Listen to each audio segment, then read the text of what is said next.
Hi, good morning, afternoon, or evening, depends on when you view this. I'm Miss Joanne, the Accounting and Finance lecturer. Today is a pre-class video that talks about balance day adjustments.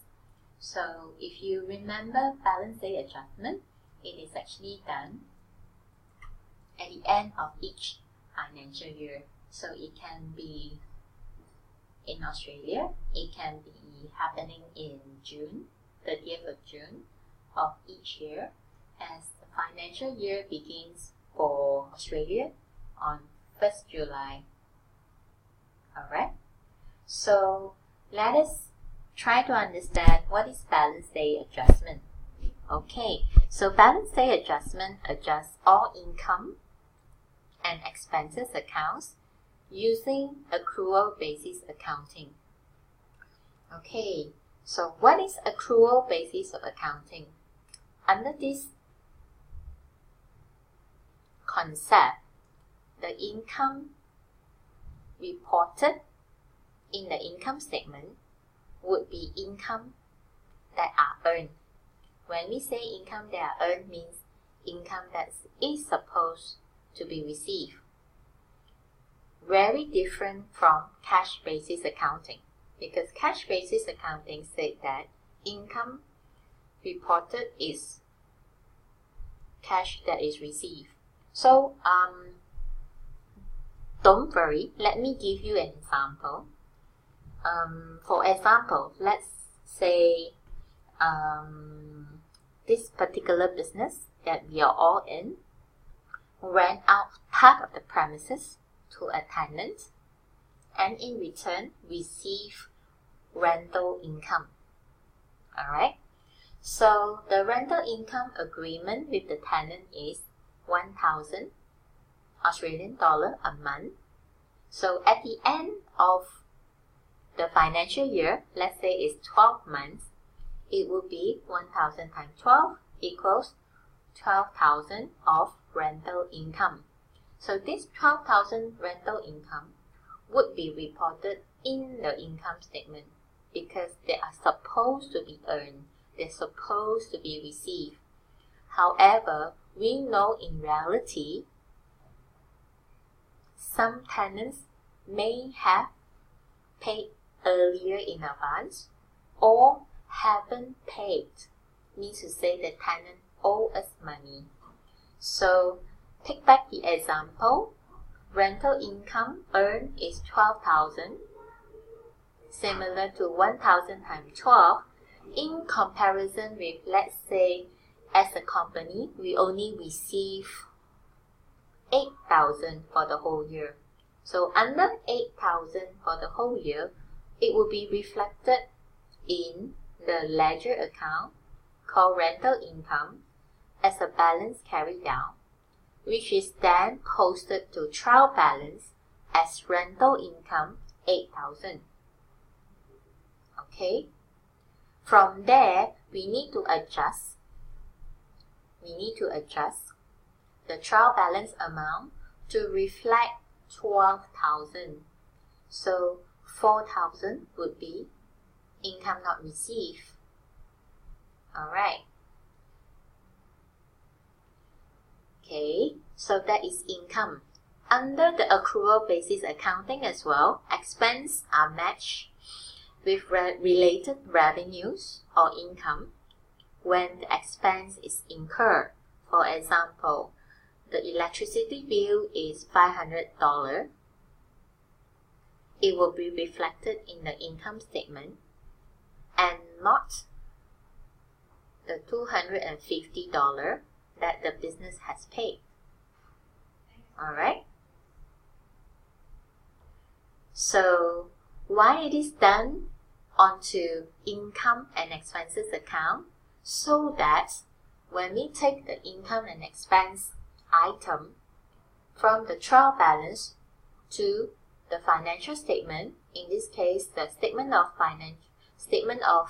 comprehensive income, SOCI in short, it will reflect the profit that is relevant and accurate. And also, this ensures the statement of financial position that reflects the assets and liabilities of the company is also relevant and accurate. Let's move on to the next slide. Balance day adjustment. How do we do it in actual fact? Alright, let's look at prepayment. Prepayments has two categories, unearned income,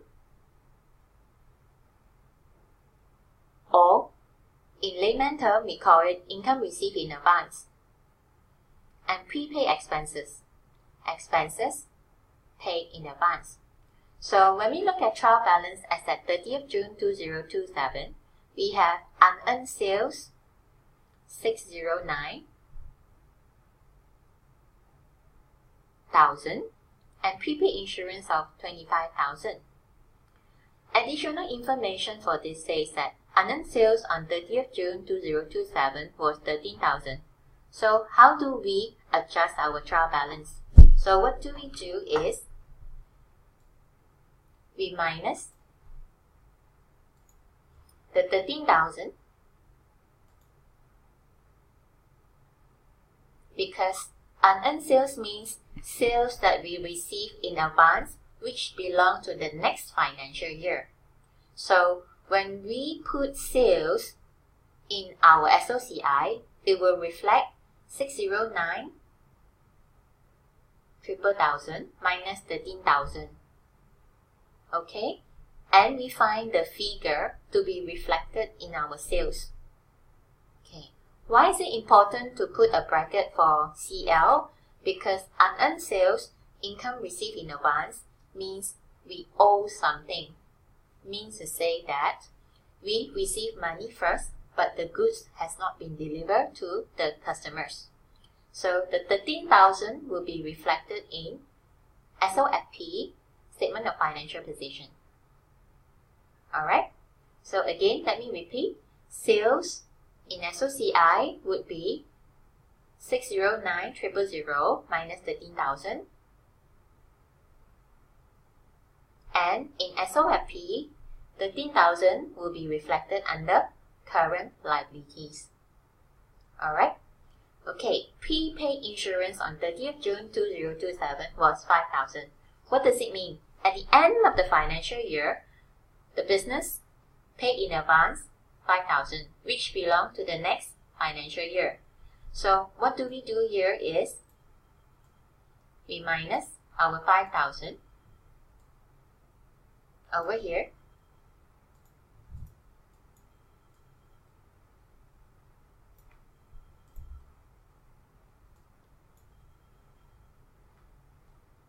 Oopsie, just wait a minute, technical issues.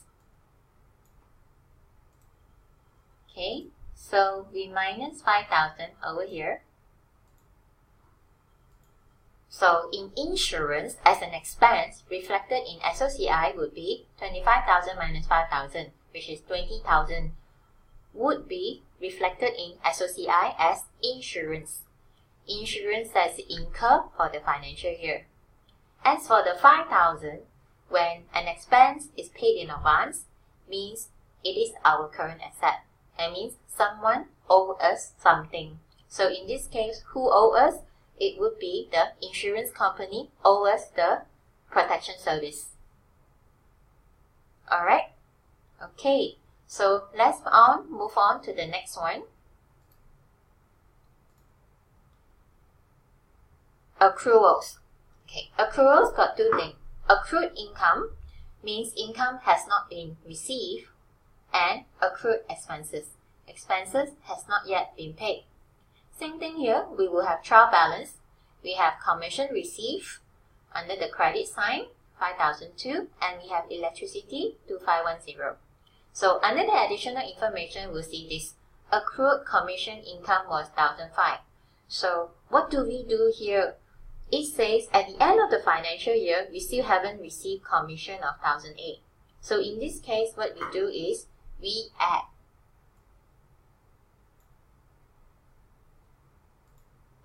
Alright, we add 1,008 to our existing 5,002 to reflect that how much commission that we supposed to receive. Alright. And then the next one will be electricity. Electricity reflected in the trial balance said that this is amount that we have paid so far.